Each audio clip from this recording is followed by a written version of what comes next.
Aujourd'hui, on est mercredi, donc on va débriefer la première demi-finale. En termes de spectacle, c'était très bien, même les entractes, je trouvais ça bien. Donc, honnêtement, c'était une bonne demi-finale. Après, au niveau des chansons, les meilleures sont dans la deuxième, mais bon, on est plus là pour débriefer les résultats. Le premier nom qui est sorti en qualifié, c'est la Grèce. Honnêtement, j'étais pas étonné, j'étais content, parce que la Grèce, ça méritait de se qualifier, et vu la prestation, honnêtement, c'était très bien. Après, le deuxième nom, c'était la Finlande. Dans mes pronos, je l'avais pas qualifié, mais après, c'est parce que c'est mes classements, c'est mes goûts. Je me doutais très bien qu'elle allait se qualifier, c'était sûr, elle fait partie des favorites de cette année, même si c'est toujours pas mon style la chanson, mais c'est pas grave, elle est qualifiée, c'est pas étonnant. Le troisième nom qui est sorti, c'est la Belgique, et ça j'en suis très fier. Dans les pronostics des bookmakers, elle était que 14e de la demi-finale, et là elle est sortie en 3e, même si c'est pas les résultats définitifs, elle est quand même sortie dans les premiers, donc je suis très content, et la disette est finie, donc c'est super. Après on a eu la Suède c'est pas étonnant, franchement la prestation était très bien, la chanson est très bien comme d'habitude, donc voilà, c'était pas étonnant. Après on a eu la Moldavie, on s'en doutait qu'ils allaient se qualifier. Et franchement, la chanson est très bien, la prestation est très bien. Aluna Moon, qui est une des chanteuses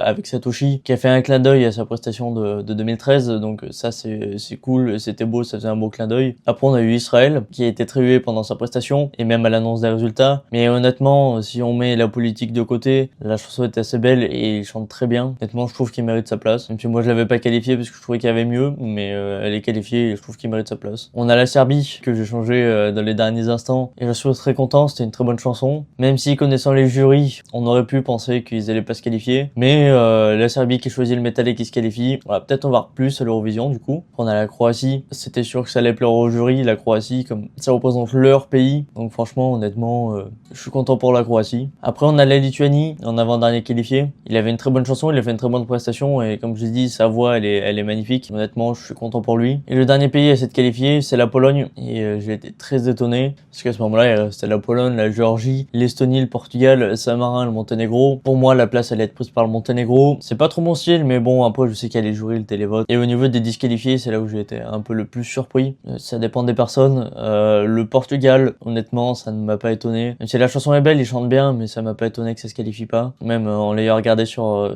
France TV avec les commentaires de Stéphane Bern. Le style du chant est classé à l'UNESCO, mais la chanson non. C'est lui qui l'a dit. Après, ce qui m'a le plus étonné, entre guillemets, c'est la Géorgie. La Géorgie ne s'est pas qualifiée. Mais quand j'ai vu la prestation, je suis désolé, mais j'ai bugué au niveau des voix. On nous habituait à mieux et j'avais l'impression que là, ils n'arrivaient pas à chanter. Quand je les ai entendus, ça a vraiment baissé dans mon classement, même si j'adore la chanson. Celui qui m'a surpris en plus, c'est le Monténégro, qui pour moi méritait de se qualifier. La chanson était très belle et très bien. Le public et les jurys en ont décidé autrement. Et c'est dommage parce que j'aurais bien aimé voir le Monténégro en finale. Après, on a eu l'Estonie qui ne s'est pas qualifiée non plus. Honnêtement, ça ne m'a pas étonné. C'était trop ancien, trop répétitif, je pense, et pas assez fort. Et le dernier qui s'est pas qualifié, Saint-Marin. Je suis un peu dégoûté parce que pour moi, Saint-Marin aurait un peu mérité ses qualifications et j'aurais bien aimé voir Boy George en finale, même si il dit littéralement 4 phrases, dont 2 fois les mêmes. Et puis la prestation de l'Italie, j'ai adoré. Bon, ça fait très très italien, mais est-ce que c'est pas ce qu'on veut? Moi personnellement, c'est ce que je veux, donc je trouvais que la prestation était très belle. Et pour la chanson allemande, je trouvais une bonne prestation. Après, comme je l'ai dit, la chanson allemande, je suis pas trop dedans, mais la prestation était quand même pas mal. Et puis voilà, on se retrouve demain pour mes pronos de la deuxième demi-finale.